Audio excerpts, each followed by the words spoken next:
વીજ ચોરીના સામાજિક દૂષણને ડામવા માટે પીજીવીસીએલ કચેરી અંજાર દ્વારા સતત આકરી કામગીરી કરવામાં આવી રહી છે. વધુ વીજ લોસ ધરાવતા ફીડરો પર આયોજનબદ્ધ ચેકિંગ કરવામાં આવી રહ્યું છે.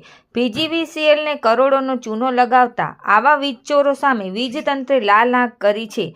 જીયુવીએનએલ કચેરીના આયોજન હેઠળ તથા જીયુવીએનએલ કચેરીના અધિકારીઓના તેમજ નિયમિત કચેરીના મુખ્ય ઇજનેર અને અંજાર વર્તુળ કચેરીના વિશેષ મુખ્ય ઇજનેર વિભાગીય કચેરીઓના કાર્યપાલક ઇજનેરોની સીધી દેખરેખ હેઠળ પૂર્વ કચ્છના 4 તાલુકા અંજાર, ગાંધીધામ, ભચાઉ અને રાપરના અનેક વિસ્તારોમાં ઇજનેરોની સંખ્યાબંધ ટુકડીઓ દ્વારા સામૂહિક વીજ ચેકિંગ ડ્રાઇવનું આયોજન કરીને આવા તત્વોને સબક શીખવાડવામાં આવી રહ્યા છે.